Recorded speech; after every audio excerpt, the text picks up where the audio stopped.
Y'all, it's your boy Jeameave. Hey, your boy Mac. Back again with Views from the Heart, and today we got a Mercedes GLK350 with a 3.5 liter V6 pushing 302 horsepower, 273 torque, making that to a 7-speed Steptronic automatic.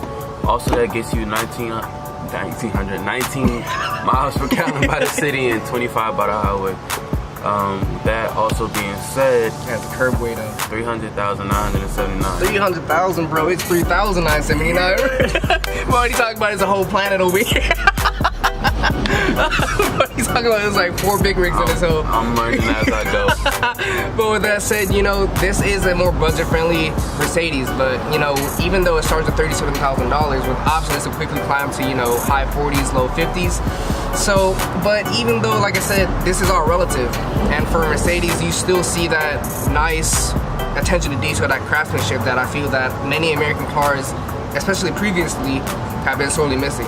The gap is closing, but you know, it's still missing a lot. Like, horsepower isn't what it's all about. You know, this one is packing 302 horsepower, but that the interior is something that you touch, see, feel every day.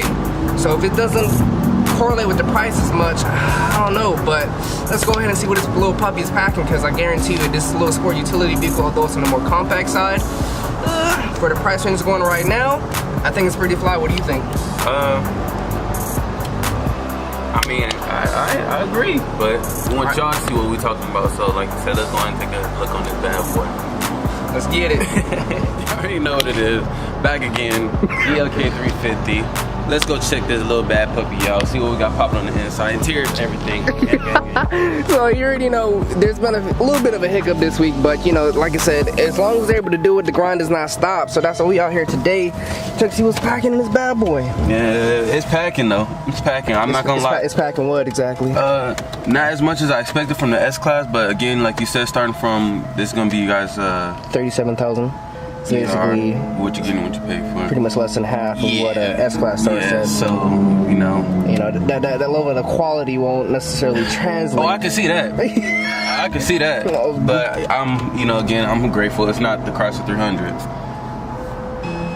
Yeah, we are gonna mention that again. We're gonna move on to better and finer things. You know, see, that's the crazy thing to me is that yes, this is only 302 horsepower, but you know, that Chrysler 300 brand new starts at what was it, 47,000?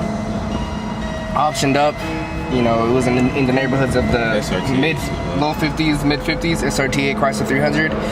This interior for a cheaper car absolutely shits on it. I mean, it's a testament to Mercedes quality in that horsepower is nice, but what you feel, see, and touch every single day is the interior. Yeah. And to be honest, you don't want to get in the car which is just basic ass interior. That's just facts. That's just. I mean, like I said, I'm gonna keep on reading that because I think that is the in terms of our personal scales, the lowest vehicle in terms of interior quality would hands down have to be the SRT8 Chrysler 300. I'm still disappointed, guys. I'm still disappointed. I know, it's just you call that SRT8 and the only thing that it had was a large 6.4 liter Hemi V8 in it. That's nice and all, but that's not the only thing that can win people over these days. And yes, that is an older car, but that was a 2012 people. This is a 2013. 6 years, about to go on 7. 5 years. That's not that old. And when you look at this quality and this level of interior, yes, it's not top of the line, but you can see the attention to detail and craftsmanship that has trickled down into a more affordable, relatively speaking anyways, Mercedes. And I think that is something that American cars need to do because, yeah, I'm not going to say that the gap isn't closing. It definitely is. American cars are definitely catching up in that regard, but I don't know. For everyday practical vehicles like this, it's just not all about horsepower. There's a lot more things in here that for the genuine type of customer that would generally even consider this type of vehicle, horsepower is basically the last thing on their mind. don't get me wrong, no one wants a slow, embarrassingly slow vehicle. Negative. Especially in LA, everyone knows if you want to drive aggressively, you need a little bit of horsepower to back that up. Otherwise, you're going to be taken advantage of on the road time and time again. But, you know, I think this interior definitely matches this price point. Like I said, it does start at $37,000, but with options, I could definitely see this approaching 50s, high 40s, low 50s. So don't get confused with, yes, this is starting base price, no options. Guarantee with those options starting to pile up that things would start to get a lot more pricey than you would expect. But I think even at that price point with this vehicle, at least in terms of the interior quality, you guys will join us very shortly for the driving portion. There's many things to like about this and understand and appreciate about Mercedes quality. I mean, the steering is leather wrapped. The wood grain on the dash has a nice gloss to it. The dashboard is a nice soft touch, faux leather type material. I mean, anywhere you touch in here, there's very few buttons that you can touch and you'll be like, okay, yeah, this feels like straight garbage. And I don't know about y'all, but they don't got the mirrors in the back, but they're not as they're not as considerate. But it does have a sunroof for both the front and rear passengers, not panoramic, so I guess that would be kind of makes up for it. You know, it's not just one sole, but you know, if they're gonna go through all the trouble of doing that, might as well just give me straight glass just for that nice appeal. So with this nice little chin right here, which I would assume serves a purpose in terms of rigidity, but panoramic, if you're gonna do it, just give it to me anyway. But we got all leather seats, all leather. You know how I feel about my leather seats. The trunk spacing is trash. I mean, for an SUV, I guess you would expect a little bit more, but it's not too small. Anyone deciding to sit behind someone of you know, 6 feet plus is not gonna have the best time. Like I said, this is more of a compact SUV. My good man, how tall are you again? 6'3", 6'4" on a great day. So, you know, that goes with saying, and there's very little, next to no space behind there. As you guys will see, I try to sit behind there, and like I said, I'm about 5'5", and even I am uncomfortable behind someone sitting like this. So, it's really more, is it a family-oriented vehicle? I guess you can say to an extent, but for younger children, not like your teens and things like that. Growing family car, not really. But is it your single bachelorette, your single bachelor type vehicle that you just want something to throw in and be a little bit easier because you know the rear seats are foldable to allow for more spacing and things to carry of that nature, and just a nice daily cruisable, all-around daily driving vehicle. Yeah, definitely, this would be something that to be considered, because I feel like this vehicle does offer a lot in terms of its interior, and like I'm going to reiterate that again, the interior is something that you not only see, touch, and feel every day. I think it's something that needs to be specifically paid attention to time in and time again. And this time, this vehicle, I did know this before, but I did forget to mention it in the Mercedes CL550 and in our Mercedes S550 review. Mercedes has uniquely non-integrated their push-to-start button, meaning that the push-to-start button can come loose and you can utilize the key as a traditional turnstile key for the engine. Apparently you can buy this button, you know, just a simple transformation type, conversion type button, and you just plug it right in and it becomes push to start, people. As long as the key is right next to you, foot on brake, so it's no big deal. And I think that is something that is incredibly cool. You know, let's say the push to start button starts to look a little unappealing aesthetically. Just change the whole out and you're good to go. So with that said, I think we covered everything we need to about this vehicle. So you about to take this little bad boy for a spin and see what it's like to drive.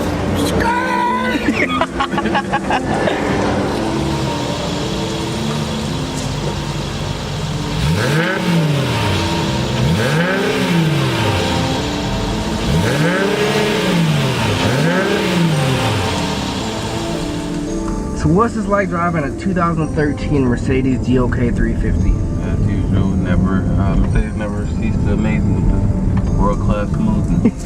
No, it's real smooth.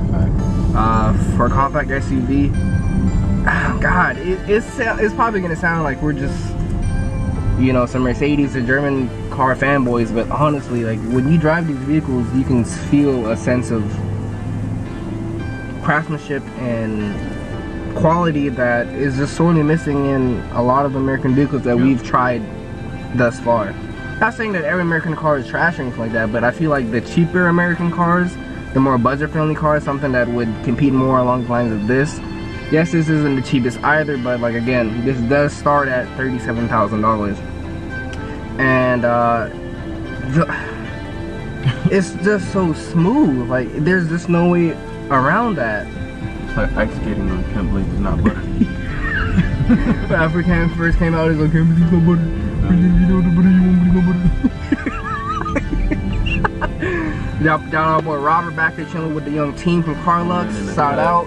Bulling in the video with Bulling. Bondo with a few baddies. You know, Robert, you have to come around one of these days, bro. You know, the audience is tired of you just in the back saying, bruh. And we can switch seats one day, Rob. Shut up, props in the back. Yeah, and they just like cover my face or something, you know? A little edit magic. Look like one of them big ass raccoon masks. Exactly. Boom. Gorilla suit. Oh wow. Oh wow. Just opened this up.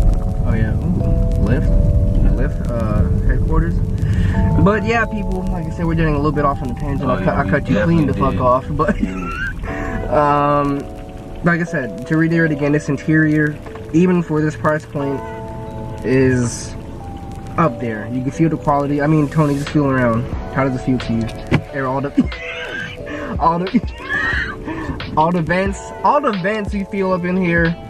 There's the use of plastics, all feel of premium quality. There's nothing that I can touch in here that I'm disgusted or just like, ooh, goddamn, kid. Yeah, it's one of those cars like when your friend gets in after you order some food, you like, don't eat in my fucking car.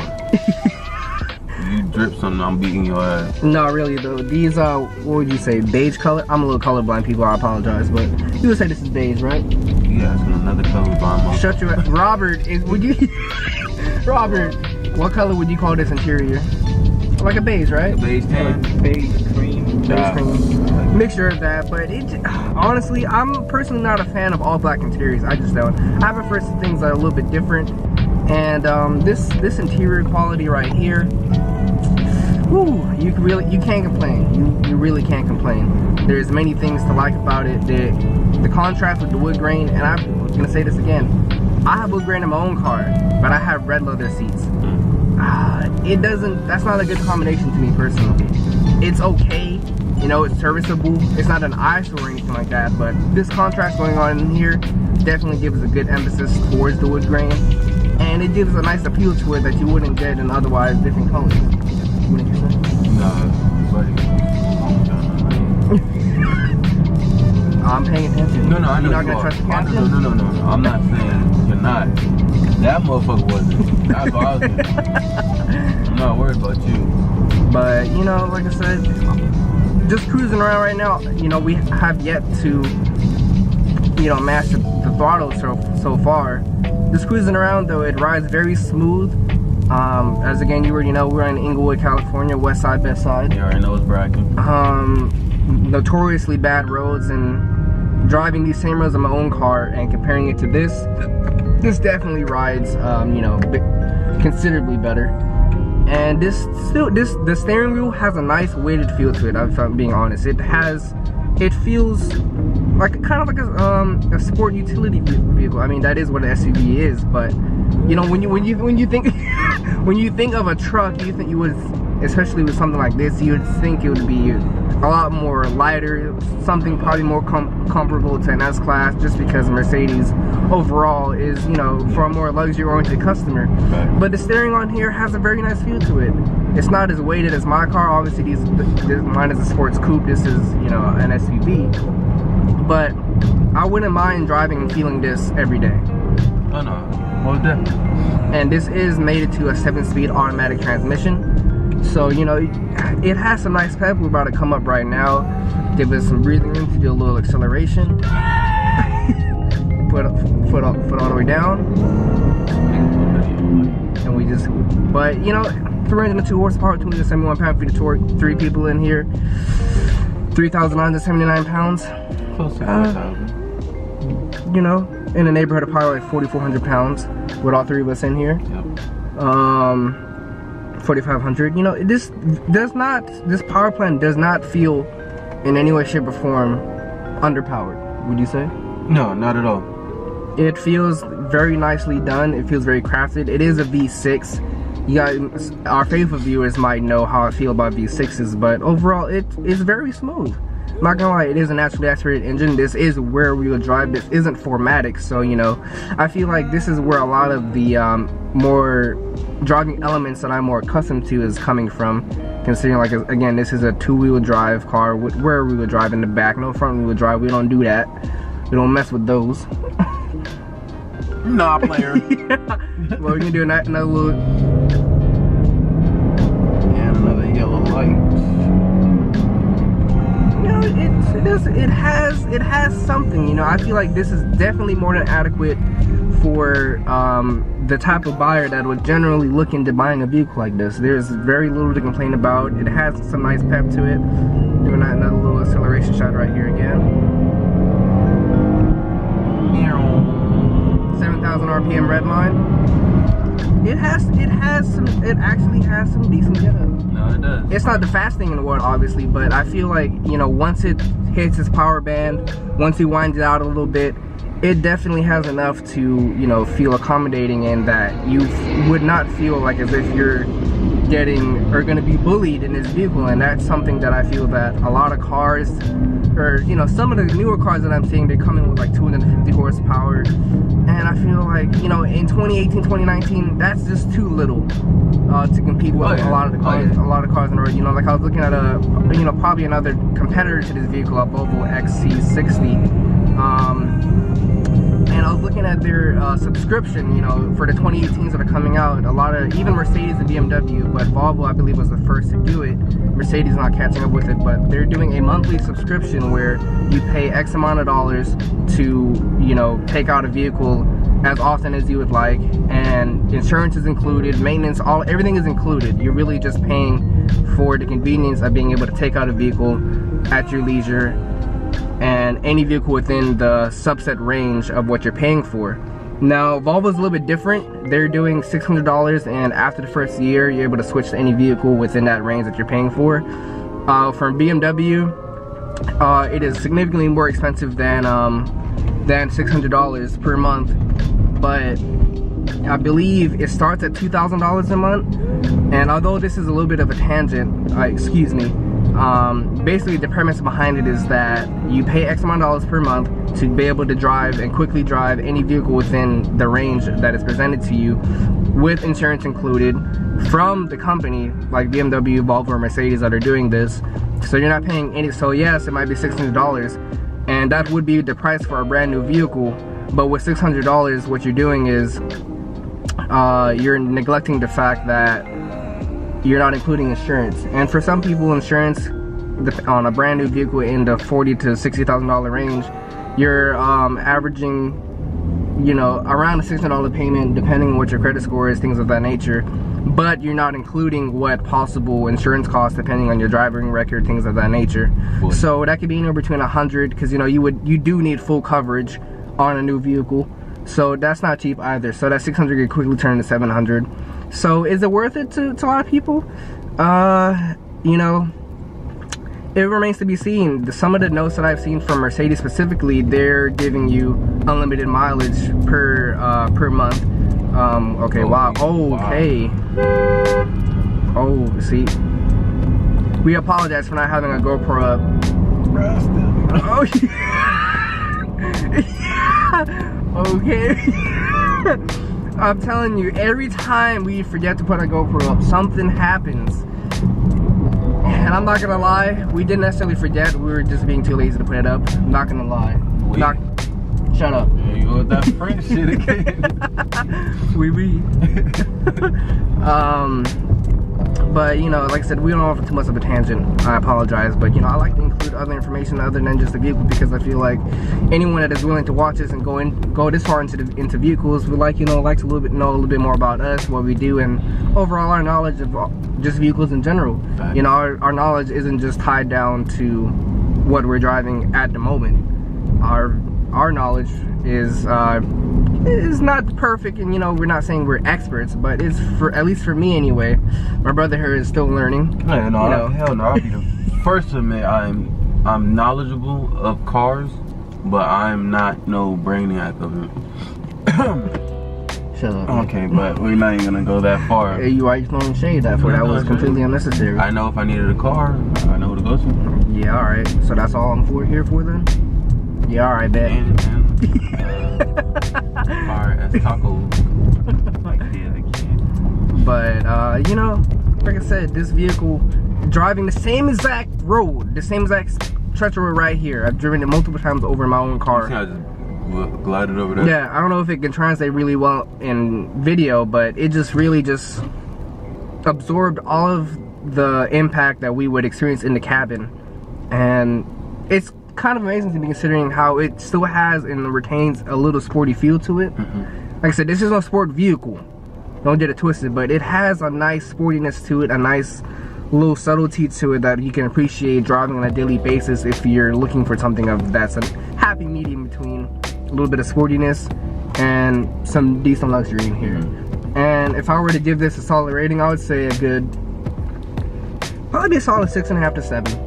6.5, 7? I was gonna say at least a 7.5. And I said, I'm just being critical because knowing that, like I said, this is, don't get me wrong, this is a lovely interior. This is a nice interior. But I'm just trying to keep in mind other vehicles that we'll come across as we're doing this more and more often, and try and weigh it accordingly. And so I'm taking cohesively all vehicles of all possible ranges, from the top of the line, world-renowned Rolls-Royce, to just below that S-classes, to just below that, and so on and so forth. And I feel that with considering that I'm also comparing this interior to the likes of those, and it still manages a solid 7, I think that's pretty incredible. I don't know about you, but I think when anything that can be compared to Rolls-Royce, and not that I'm comparing this to Rolls-Royce, don't get me wrong, but when you're including that in the medium for it, that's a solid and strong showing, and that's a testament to Mercedes and how their quality and craftsmanship trickles down throughout their lineup into their vehicles. Now, of course, I have heard of Mercedes coming out on other vehicles, and you know, maybe like the cheaper, like maybe their CLAs, things of that nature, but I feel like in terms of this does not do that. And you know, without having to take this for too much longer, I think we covered everything we need to about this vehicle. It is a pleasure to drive. It does give a luxury feel to it. It has a nice sporty feel to it. And I feel that you really can't go wrong in something like this. And this vehicle is available at CarLux in Inglewood, California. Shout out to my man Robert. Sonny, he put on the cape today. He put on the cape. Really dude coming out in the clutch, for real. So with that said, I think we have discussed everything we need to about this vehicle. Thank you guys again, you especially the viewers, for watching. Don't forget to subscribe, like, follow, comment, and share. Share, please. That is extremely important. Remember, like I said, as long as there's something we're able to do, we are trying to grind for you guys. The vlogs are coming, but like I said, we're trying to supplant ourselves and create a decent following while doing this first and foremost. But like I said, the content is coming. And even if we don't post a video, we are grinding. There's a lot of behind the scenes stuff that we're trying to do to get to where we want to be. So don't get it twisted. Just because we don't post a video does not mean we're not doing anything. Just because we don't post it on our social media doesn't mean we're not doing videos. So hit that subscribe button so you can stay in the loop and stay tuned, because best believe there's many more and much more content coming. We're working with a lot of different places now, going out to different places. And we just want to thank you again from the bottom of our hearts, CarLux, Sonny, Robert, because without this opportunity, it would have been a lot harder for us. But like I said, we're trying to take advantage of the opportunity you guys have given us. And you know, with that said, thank you guys again so much for watching. Don't forget to subscribe, like, and comment, and share. And this video is not coming out. We'll see you next time.